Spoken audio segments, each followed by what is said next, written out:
하나님 말씀 봉독해 올립니다. 창세기 6장 1절로 12절 말씀을 우리 허성찬 집사께서 봉독해 주시겠습니다. 구약 성경 7쪽 창세기 6장 1절에서 12절 말씀입니다.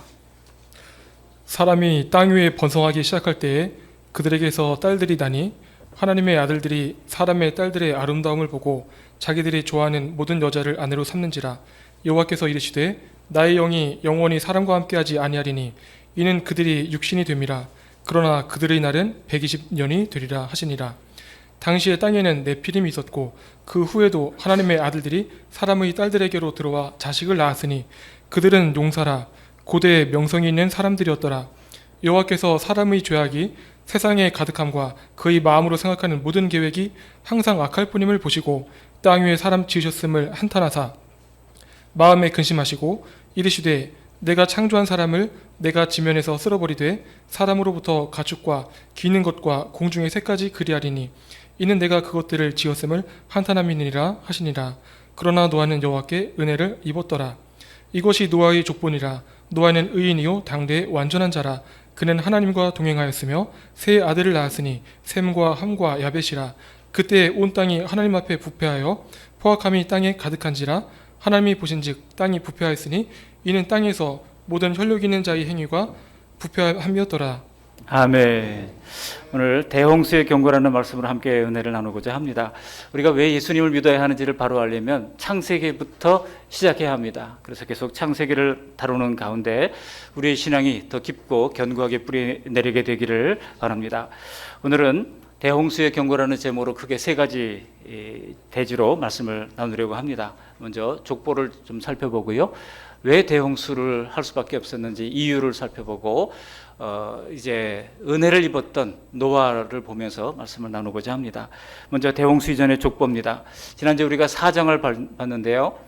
갑자기 4장이 후반부와 5장을 건너뛰고 6장으로 건너온 이유는 4장 후반부와 6장이 족보로 이루어져 있기 때문입니다. 4장과 5장에 나온 이 족보로부터 이제 이야기가 연결되고 있는 것을 알 수 있습니다.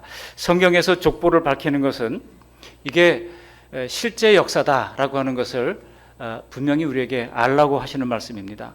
지난주 4장에서는 의로운 아벨이 가인에 의해서 죽임을 당했습니다. 그리고 추방당한 가인이 낳은 자식들의 족보가 4장 후반부에 등장합니다. 한마디로 불경건한 자식들의 후손들이 4장 후반부에 기록되어 있고요. 반면에 5장에서는 이제 의인 아벨의 후손들이 기록이 되고 있습니다. 하나님은 죽은 아벨 대신에 셋이라고 하는 이 아들을 주시게 되는데 그 셋의 아들 중에 에노스에 이르러서 사람들이 비로소 여호와의 이름을 불렀다고 말씀하고 있습니다. 여호와의 이름을 불렀다고 하는 것은 다시 믿음으로 하나님을 예배했다는 뜻입니다. 아벨처럼 하나님을 믿고 제사를 드린 믿음의 자손이 다시 나오게 되었다는 뜻입니다.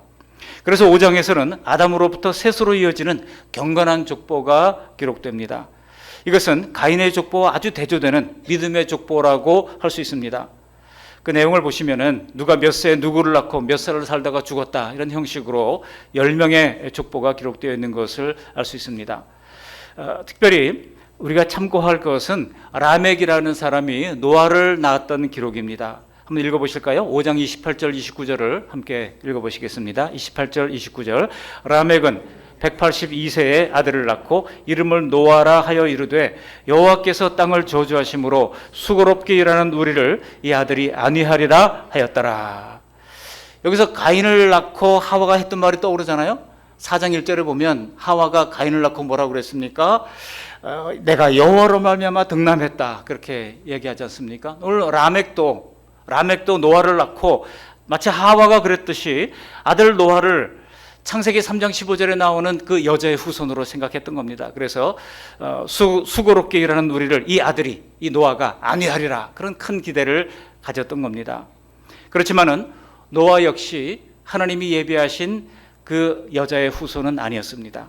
하나님은 죄로 멸망할 인간을 구원하실 여자의 후손에 대한 모티브를 구약성경 내내 그리고 신약에까지 계속 끌고 가시는 것을 알 수 있습니다. 때로는 택하신 인물들을 통하여 이 여자의 후손에 대한 이 암시를 하시는 경우가 있습니다. 예를 들어 노아는요 구원의 방주가 되실 예수님을 상징적으로 보여주는 것입니다. 세상 사람들은 노아 시대 대홍수에 대해서 이야기를 하면은요, 그건 뭐 사실이려고 생각을 합니다. 그런 홍수가 어떻게 있겠어 이야기합니다. 또 심지어 어떤 제가 책을 보니까 세상 사람들은 이 노아의 홍수가 이 유대인들만의 이야기가 아니고 남미든지 아프리카든지 어디 있어든지 홍수 설화가 다 민족마다 있다, 이런 얘기를 하면서 그것도 그런 홍수 설화의 하나의 설화에 불과한 거다, 이렇게 치부하는 경우들이 있습니다.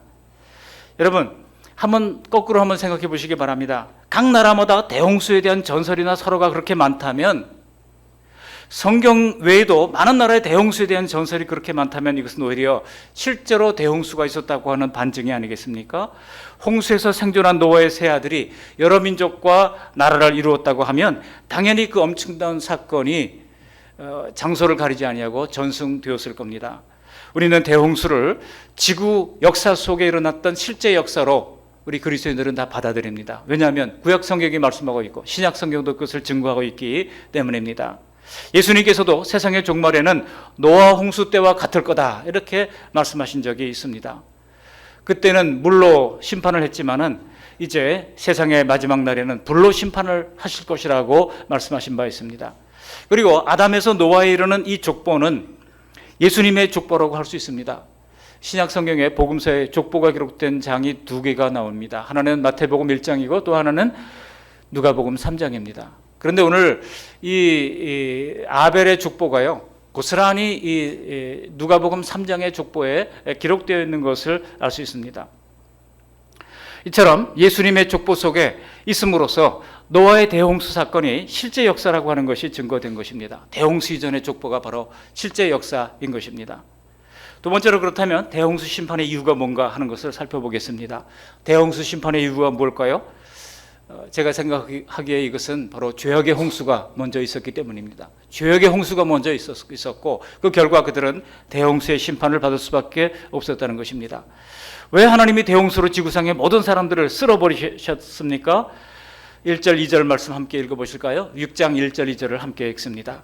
사람이 땅 위에 번성하기 시작할 때에 그들에게서 딸들이 나니 하나님의 아들들이 사람의 딸들의 아름다움을 보고 자기들이 좋아하는 모든 여자를 아내로 삼는지라. 여기서 오늘 우리가 규명해야 할 것이 사람의 딸들이 누구고 하나님의 아들이 누구인지, 그리고 4절에 나오는 네피림이 누군지, 요거를 좀 분명하게 규명하는 것입니다. 즉 이것은 하나님의 이름을 부르던 셋의 자손들마저 믿음을 저버렸다는 뜻입니다. 죄인들이 항상 죄를 짓고 하나님을 모독하는 것은 결코 이상한 일이 아닙니다.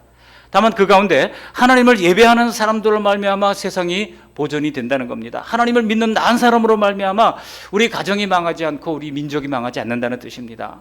그런데 경건한 셋의 가정마저 셋의 후손마저, 5장에서는 셋의 후손들이 쫙 나오잖아요. 근데 6장에 가면은 셋의 후손들마저 더 이상 하나님을 예배하지 않고 악인들과 똑같이 되었다는 겁니다. 그 결과 물 심판이 오게 되었다는 뜻입니다. 여러분, 더 이상 하나님을 전할 사람도 없고 믿을 사람도 없어진다면 이 세상이 위험한 것이라고 할 수 있습니다. 그렇다면 여러분, 셋의 자손들마저 하나님께로부터 돌아선 이유가 뭡니까? 넓게는 하나님을 쏙 빼버리고 쾌락을 추구하는 세속 문명에 그들이 푹 빠졌기 때문입니다. 그 중에 결정적인 이유로 성경은 성적 타락을 지목하고 있습니다. 민수기에서도 보시면 이스라엘을 파멸시킬 발람의 꾀가 뭐였습니까? 발락이라는 모압 왕이 발람이라고 하는 선지자를 이제 동원해 가지고 이스라엘을 저주하라고 그러잖아요. 그럴 때 발람이 어떤 꾀를 냈습니까? 모압 여인들과의 음행을 하도록 그렇게 이제 계획을 세우는 것을 볼 수 있습니다. 오늘 본문 2절에도 노아 시대 하나님의 아들들이 사람의 딸들의 아름다움에 반해서 원하는 자들을 다 아내로 맞았다고 합니다. 즉 경건한 가문이 하나님께로부터 돌아선 이유 중에는 이처럼 타락한 성문화가 있었다는 것입니다. 세상의 동성애나 낙태나 성적 방종을 어떻게 합리화하든지 하나님은 우리에게 요구하는 것이 있습니다. 그것이 바로 우리의 거룩함이라고 하는 것입니다. 제가 광고 시간에 카도시 아카데미 얘기도 했습니다만 그 카도시라고 하는 말의 뜻이 뭡니까? 성결한, 깨끗한, 거룩한 이런 뜻을 가지고 있는 단어입니다. 특별히 성적 타락에 대해서 고린도전서에 보면 아주 강력하게 경고하는 것을 알 수 있습니다. 한번 보실까요? 고린도전서 3장 16절 17절 말씀을 함께 읽어보시겠습니다. 너희는 너희가 하나님의 성전인 것과 하나님의 성령이 너희 안에 계시는 것을 알지 못하느냐. 누구든지 하나님의 성전을 더럽히면 하나님이 그 사람을 멸하시리라. 하나님의 성전은 거룩하니 너희도 그러하니라. 아멘. 여러분, 성경이 이토록 엄중하게 경고한다고 하면 우리가 깊이 새겨들어야 합니다. 그리고 잘 지켜가야 하는 것입니다. 앞에 창세기 4장에 보면은 가인의 후손들이 이야기가 나오지 않습니까? 가인의 후손들이 철기 문명을 만들고 악기를 만들고 세속 문명을 주도했습니다. 그 중에 소년을 죽인 라멕이라고 하는 사람이 나오는데요. 이 라멕이라는 이 사람이 자신이 사람을 죽였다라고 자랑스럽게 떠벌리는 것을 볼 수 있습니다. 정말 하나님이 없다면 죽이고 속이고 죄 짓는데 아무런 거리낌이 없는 겁니다. 분명히 우리도 하나님이 안 계시다고 하면 아마 지금보다도 훨씬 더 죄를 짓는 일에 우리가 자유로울 것입니다. 그런데 3절에 보면 오늘 본문 3절에 하나님의 아들과 사람의 딸들이라고 하는 말이 그러면 정확하게 무엇에 있습니까? 어떤 해석자들은요, 이 하나님의 아들을 천사라고 주장하는 사람들이 있습니다. 그래서 천사가 사람의 딸들과 동침해서 자손을 낳았다고 주장합니다. 그렇지만 여러분 분명히 기억하십시오. 그런 해석은 터무니없는 주장입니다. 성경은 그 내용이 어려울수록 어떤 한 부분에서 끌어내기보다는 전체 성경의 흐름을 가지고 해석을 해야 합니다. 성경은 분명히 천사들을 육체가 아닌 영적인 존재로 해석을 하고 있습니다. 물론 성경에는 가끔 메신저 역할을 하는 천사가 사람의 모습으로 등장한 경우들이 있습니다. 몇 건이 안 돼요. 전체 다 찾아봐도 불과 몇 개 안 됩니다. 뭐 예를 들어 이제 이 멸망하기 직전에, 소돔성이 멸망하기 직전에 롯이 천사를 대접하지 않습니까? 그 천사의 모습이 청년의 모습으로 등장하는 것을 볼 수 있습니다. 이처럼 천사가 사람의 형태를 입은 특별한 경우가 몇 군데 나오지만은 이거는 그야말로 특별한 몇몇 경우일 뿐입니다. 대다수는 그렇지 않습니다. 그러므로 천사가 나타나서 뭐 어쨌다 이런 얘기를 누가 한다 그러면 여러분 믿지 마시길 바랍니다. 다 의심스러운 것입니다. 영적인 존재인 천사들은 중요한 것은 우리 같은 육체가 없습니다. 다만 천사들만의 독특한 형태를 가지고 있을 뿐입니다. 한번 보실까요? 우리 예수님이 천사에 대해서 뭐라고 얘기했는지 한번 보시겠습니다. 마가복음 12장 25절입니다. 함께 읽습니다. 사람의 이 죽은 자 가운데서 살아날 때에는 장가도 아니가고 시집도 아니가고 하늘에 있는 천사들과 같으니라. 하늘에 있는 천사들과 같다고 말씀합니다. 하나님께서 천사를 창조하실 때 주지 않은 것이 있어요. 그게 뭡니까? 생식 능력을 주지 않았습니다. 따라서 천사는 생육하고 번성하지 못합니다. 다른 사람과 모든 이 피조 세계는 생육하고 번성합니다만 천사는 그렇지 못해요. 그러므로 천사들이 땅에 내려와서 여자와 동침해서 자식을 낳았다고 하는 것은 맞지 않는 겁니다. 그렇지 않습니까? 그런 생각이 에덴 동산에서 사탄인 뱀과 하와가 동침했다는 이단의 교리로 나타난 거예요. 그래가지고 통일교의 피가름 교리가 바로 거기서부터 출발하지 않았습니까? 에덴의 실패를 다시 회복해야 한다는 겁니다. 여러분 곰곰이 생각해 보십시오. 모든 인간을 창조하신 분은 하나님이십니다. 근데 아무려면 하나님이 천사와 여인 사이에다가 아이를 창조하였겠습니까? 그렇다면 여러분 여기서 말하는 하나님의 아들은 누구고 또 사람의 딸들은 누구겠습니까? 여기서 말하는 하나님의 아들은 세세의 계보에서 나온 하나님을 경외하는 사람들입니다. 경건한 사람들을 가리키는 것입니다. 그리고 사람의 딸들은 하나님을 떠난 세속 문명의 여성들을 가리키는 것입니다. 자, 이렇게 해결이 된다면 4절에 나오는 또 네피림도 해결을 해야 되겠죠. 네피림이 누구냐라고 사람들이 묻습니다. 4절 말씀 함께 읽어보시겠습니다. 4절 당시에 땅에는 네피림이 있었고 그 후에도 하나님의 아들들이 사람의 딸에게로 들어와 자식을 낳았으니 그들은 용사라 고도의 명성 있는 사람들이었더라. 여기 나오는 네피림 역시 천사와 사람이 결합한 반신반인으로 보면 안 됩니다. 이 네피림이라고 하는 말이 창세기에만 나오는 게 아니에요. 민수기에도 등장합니다. 여러분 창출, 레민신 이 5권을 누가 썼어요? 모세가 기록했잖아요. 근데 모세가 네피림의 존재를 창세기에도 기록했고 또 민수기에도 기록을 했습니다. 그렇다면 여러분 퀴즈입니다. 창세기와 민수기는 다 모세가 기록한 성경인데 그렇다면 이스라엘이 가나안 땅에서 보았던 네피림의 후손, 그 네피림의 후손들은 창세기의 네피림의 후손일까요? 아닐까요? 자, OX 퀴즈입니다. 맞으면 맞다 한번 손 들어보세요. 예, 창세기의 네피림의 후손들이 민수기의 네피림이다. 아니다 하면 손 들어보시오. 아이고 훌륭합니다. 그래도 성경을 잘 정확하게 읽는 분들이 계셔서 우리 그 말씀 양문교 아닙니까? 그 말씀을 날마다 지키고 날마다 분석을 하고 읽고 왜 그럴까 생각을 해보면서 말씀 읽다 보면 재밌는 것이 한두 가지가 아니에요. 여러분 그렇지 않습니다. 정답은 X예요. 왜냐하면 대홍수 때 어떻게 됐습니까? 네피림도 다 죽었어요. 그러니까 민수기에 나오는 네피림은 누구예요? 의로운 노아의 후손 아니겠습니까? 의로운 노아의 후손 중에 또 네피림이 나왔다는 거예요. 그러니까 이 불경건한 네피림이 이제 민수기에까지 이어지지는 않았다는 것을 알 수 있습니다. 그렇다면 여러분 네피림이 뭡니까? 여기 네피림은 그 뜻이요 넘어뜨리는 자라고 하는 뜻을 가지고 있습니다. 넘어뜨리는 자. 뭐 씨름 선수가 우승하는 그죠 백두 가마를 타는 그 백두 장선은 다 이기잖아요. 그죠? 다 넘어뜨리는 자. 그러니까 아주 괴력을 소유한 그런 존재들이 시대마다 다 있었다는 거예요. 창세기 시대도 있었고 민수기 시대도 있었다는 것입니다. 실제로 구약 성경에는 이런 괴력을 가진 존재들이 종종 등장하잖아요. 대표적인 것이 다윗과 누구예요? 골리앗 같은 사람. 여러분 골리앗보다 더 큰 사람이 있어요. 골리앗보다 더 큰 사람은 골리앗의 동생 라흠이라고 하는 사람이 나옵니다. 그 라흠이는요 그 창자루가 배틀째 같았다고 기록하고 있습니다. 또 여호수아가 이제 가나안 땅을 정복할 때 바산 왕 옥이라는 사람의 철침대를 묘사를 하고 있는데요. 거기 나온 이 규빗을 이제 이 미터법으로 환산하면은 약 이 침대 길이가 철침대 길이가 4m에 되는 그런 장대한 사람이었던 것을 알 수 있습니다. 혹시 집에 4m짜리 철침대를 쓰고 계신 분 계셔요? 물론 우리나라에도 키가 큰 분들이 있습니다. 최홍만 선수가 2m 18cm라고 그러고요. 그리고 서장훈 선수도 2m 9cm라고 그럽니다. 요즘 종종 텔레비전에 나오는 사람들 가운데 2m 훌쩍 넘는 사람들이 종종 등장하는 것을 볼 수가 있습니다. 우리 윤형기 집사님도 조금만 크면 2m에 좀 다가갈 것 같은데 예. 여러분 시대를 막론하고 이렇게 피지컬이 뛰어난 사람들이 있었다고 하는 겁니다.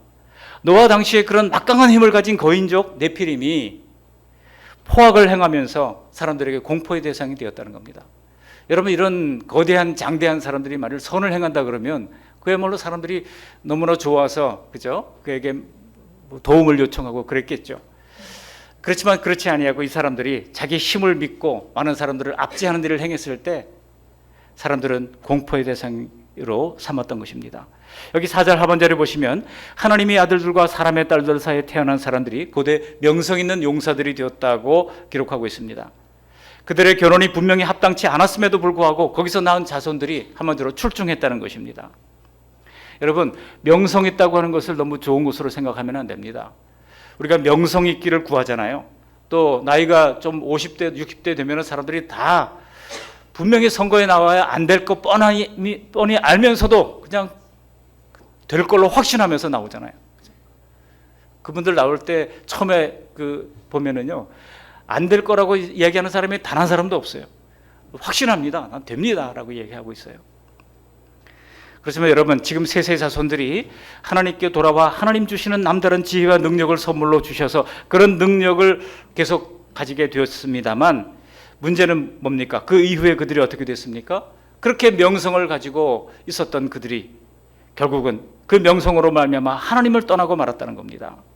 오늘 본문이 강조하라고 하는 것이 바로 이것입니다. 우리가 뛰어난 외모나 뛰어난 부나 뛰어난 명성을 가지고 있는 것이 도리어 하나님을 섬기는 데 방해가 될 수 있다는 것입니다.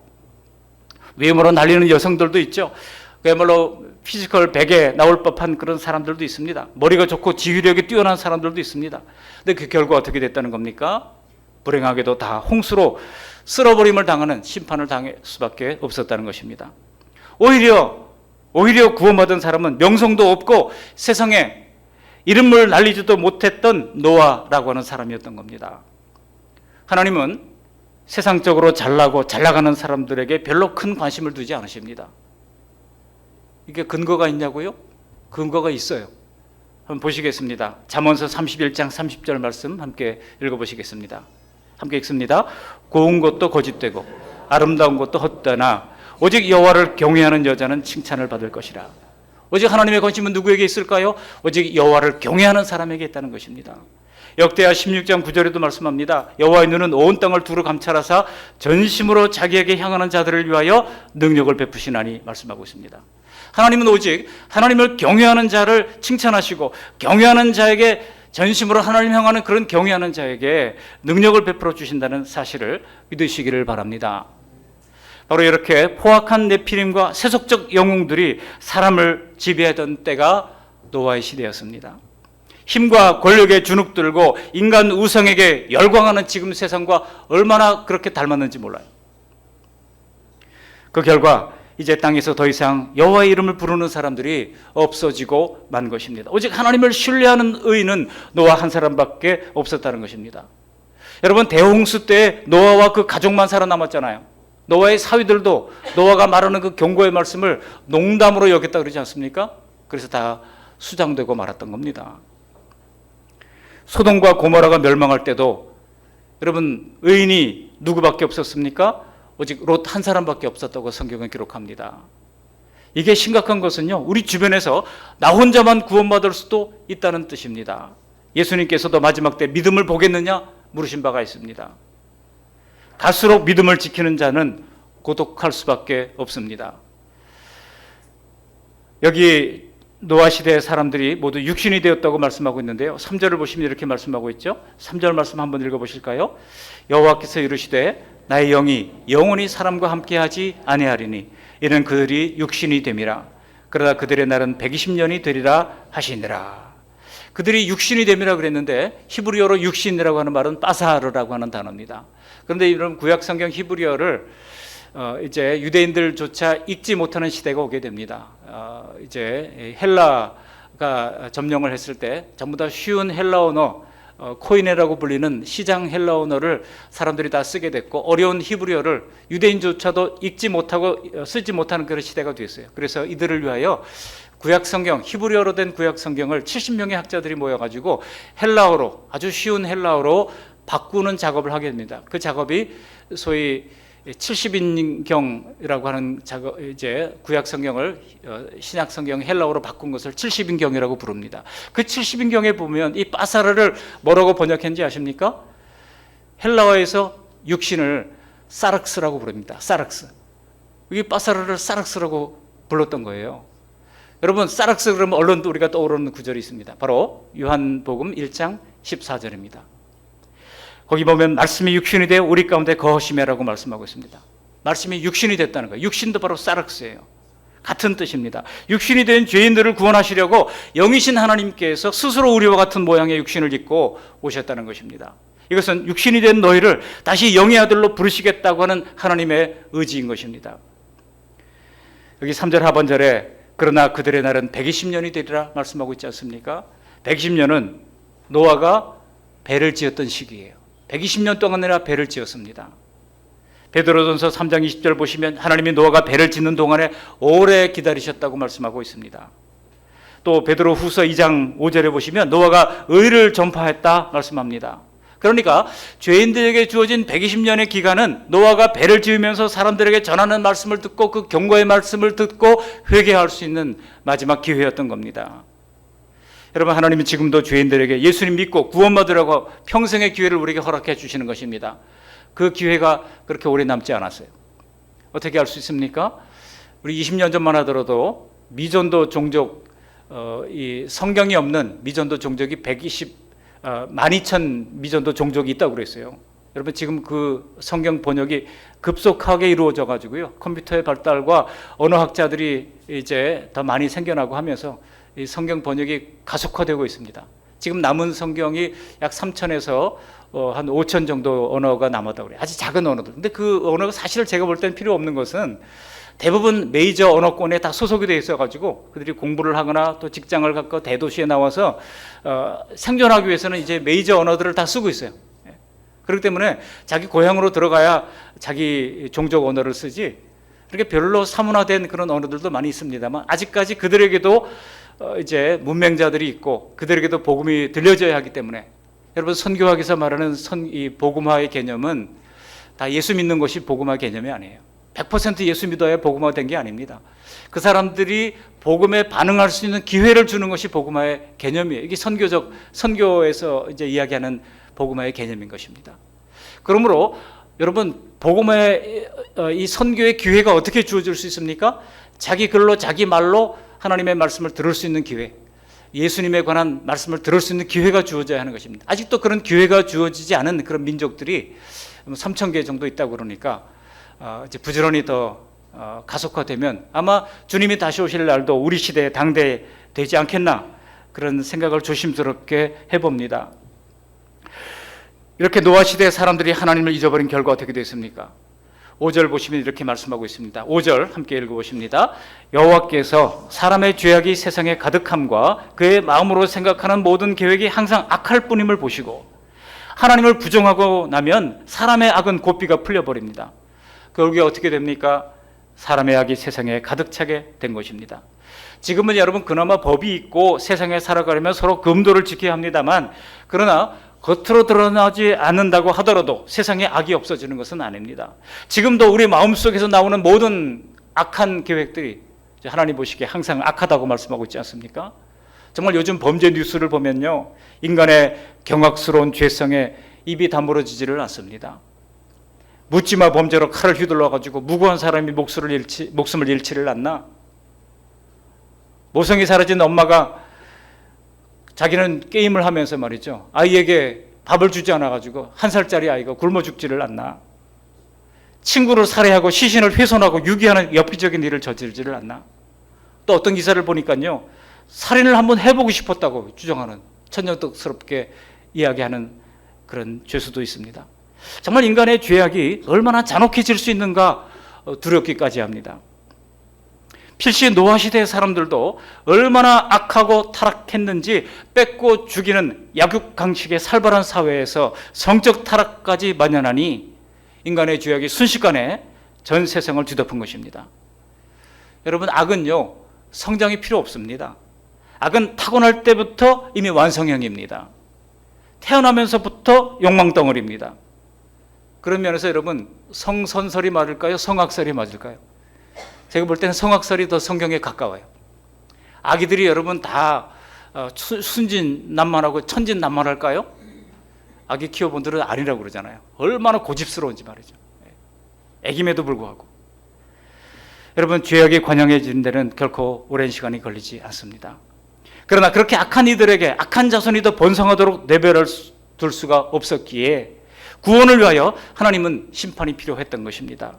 우리가 죄를 버리지 못할 때 하나님은 그 최악의 상태를 끊고 구원하시기 위하여 때때로는 심판을 가하시기도 하는 것입니다. 지난 7월 1일 날 제가 좋아하는 목사님 한 분이 돌아가셨어요. 팀 켈러 목사님이라고. 미국에 가시는 우리 목사님들은 꼭 뉴욕의 맨해튼의 이 리디머 교회를 꼭 방문합니다. 왜냐하면 거기 팀 켈러 목사님이 참 말씀을 전하셨고 21세기의 C.S. 루이스라 불릴 정도로 하나님의 말씀을 잘 풀어서 설명하는 그런 목사님이셨는데요. 이분이 많은 책을 남겼는데 그 책을 제가 읽다 보니까 이런 표현이 등장했습니다. 복음은 좋은 소식이기 전에 먼저 나쁜 소식이 한다. 이런 얘기 있더라고요. 도대체 무슨 얘기인가 읽어봤더니 죄와 불신에 대한 하나님의 심판을 먼저 알아야, 하나님의 심판을 먼저 알아야 십자가의 복음이 기쁜 소식이 될 수 있다는 겁니다. 여러분, 그렇지 않습니까? 죄가 얼마나 무서운지, 하나님이 심판할 수밖에 없는 이 죄의 두려움을 알고 나서야 비로소 십자가의 은혜가 깨달아지게 된다는 뜻입니다. 그래서 하나님께서는 오늘도 심판을 숙고하시는 것입니다. 6절 말씀 보실까요? 6절 읽어보십니다. 땅 위에 사람 지으셨음을 한탄하사 마음에 근심하시고 그랬어요. 여기 사람 지으셨음을 한탄하셨다고 말씀하고 있습니다. 하나님이 슬퍼하셨다는 겁니다. The Lord was grieved라고 되어 있습니다. 그리고 마음에 근심하시고라고 하는 말은 His heart was filled with pain이라고 말씀하고 있습니다. 아주 고통스러웠다는 것입니다. 하나님이 이 사람을 쓸어버려야 되는데 하나님이 형상으로 지은 사람을 쓸어버리려니 하나님 마음이 고통스러웠다는 겁니다. 우리 하나님이 사람을 얼마나 사랑과 진심을 담아 창조하셨는지 하나님이 행하신 행동을 보시면 압니다. 죄인을 위하여 가장 사랑하시는 독생자를 내어주신 것 아니겠습니까?